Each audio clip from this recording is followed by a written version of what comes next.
not manufacturing, is a bit of a mystery. Services, yes, are very, very prosperous, a lot of service activities, and you can do it that way. But manufacturing is bad. Some of the manufacturing where it is good is protected by tariffs that the Russians have put up. So there are now almost every automobile manufacturer now is assembling automobiles in St. Petersburg. American, German, Japanese, other Europeans, because all this disposable income has just been flooding in the country. It's growing at 10, 15% a year. But if Russia ever joins the World Trade Organization, that means they'll have to lower the tariffs, and that industry will be destroyed. So it's a bit of a problem. But I do have to say one thing. I want to say something positive about Putin, because on the whole, I've not said much, if anything, about it. So he'll invite you back, you know. Well, you never know, you know. But I mean, he deserves credit for this, legitimately. At one of our meetings, somebody asked him, "What's your greatest accomplishment?" You know, after 4 meetings, the questions get rather soft, and he said, "One of the things I'm proudest of is that when I came into office in 2000, again, the country had hit bankruptcy." He said over a third of the population, 33% of the public, was below the poverty line. Today, it's 14 to 15%. So somehow or other, some of that money is filtering down, and it's not because they changed the definition of the poverty line. You can really see traffic jams in Russia, construction, shops that are filled with goods. Again, in our day, the shelves were empty, literally empty.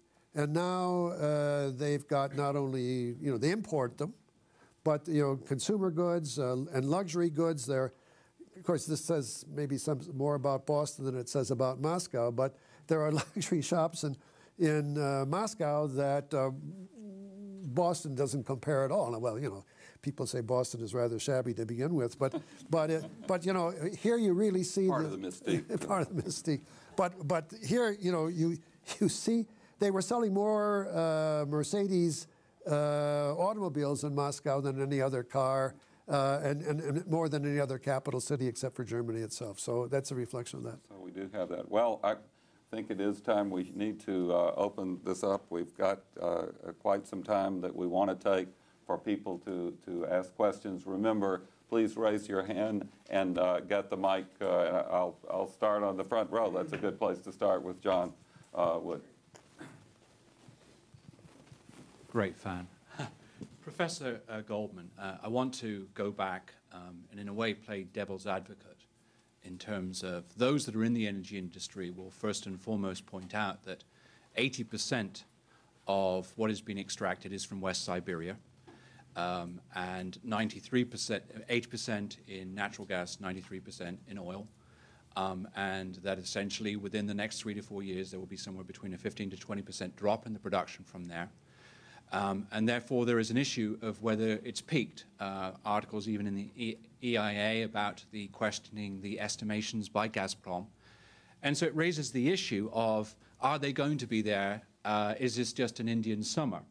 The other side is, obviously, they need our help. And then it comes into this whole area of the macroeconomic environment of resource nationalism, which has a regressive tax system, the mineral extraction tax, for example, and then obviously the recent foreign strategic law, which seemed to suggest on the one hand a desire, and President Putin, when he was president, and Medvedev have said, come in, but on the other hand, you've got this very regressive tax regime. Yes, there have been some reductions in order to incentivize the issue of oil. So you've got this issue of, is this real anyway? And many people in the oil and gas industry pointing to the fact, well, the fact is they've not got to East Siberia yet. The seismic issues and exploration issues are enormous. The other side is the enormous investment that will be required. They're going to need, even if they've got about $1 trillion, they're going to need $2 to $3 trillion to develop the Nord Stream, South Stream, Espoo, Shotkamen, East Siberia, Sakhalin. And so you've got, on the one hand, an enormous need for money, and we obviously have enormous need of dependency. But on the other hand, a number of impediments at a macroeconomic level that constrain us from going forward. What do you think, first of all, of the peak oil argument that's gone forward? Do you think they'll get to East Siberia and the Far East before the plunger drops? And on the other hand, the whole tax and legal framework. When you have issues like Shell being thrown out of Sakhalin, the TNBK over Kovodka, it's not sort of, even though you want to be there, do you want to be there? Gee, I feel like I've just had my general examination for my PhD. Great questions. I'm glad I'm dealing with a group that doesn't know anything about energy. That's also very reassuring. Well, this is something they were, but first let me go back a little bit, and I talk about it in the book, actually, just these, believe it or not, these questions. First of all, back in the 1970s, the CIA, our CIA, came out with a report saying that Russia, which was then the world's largest producer of petroleum, would suddenly become one of the world's largest importers of petroleum by the mid-1980s. Because they were using drilling methods that were destructive, and they were ruining the whole thing. And I came up, my first book on energy was that, saying that the CIA was wrong, which was a pretty gutsy thing to do at the time, because it just seemed to me illogical. Well, it turned out that so far I've been right, although if you look at this table, in the early 90s, when production is going down, maybe their day had come. But what happened? Oil prices went up. And when oil prices went up, then they decided, okay, it was worth doing that investment. And so then they hit this new peak where, again, Russia becomes the largest producer of petroleum. Even Saudi Arabia cuts back a little bit, so larger than Saudi Arabia. This year, this quarter, first quarter of this year, it's gone down again. And that hits right to the point that you made. One of the deputy CEOs of Lukoil made a public speech in which he said, oil production is going down, and you'd better be aware of it. The country better be aware of it, and the government better be aware of it, because if this continues, we may have hit it, and it's going down again. Well, of course, for me, this brought back memories right away of the CIA. And of course, he said, why is it going down? It's going down for the reasons that you mentioned.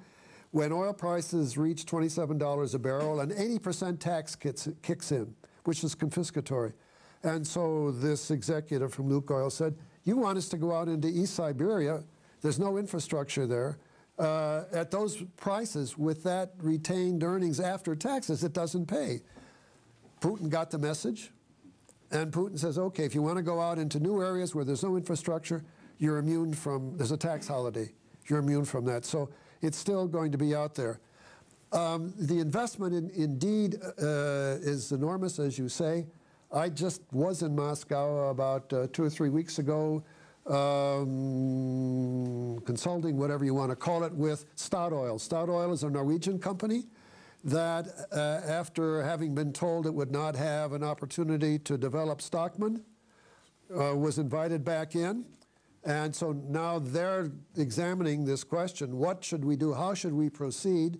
Because if we put in money, are we going to end up discovering that we're going to be abused by the Russians, as Shell Oil has, as ExxonMobil has, as BP has, as everybody has who's in there?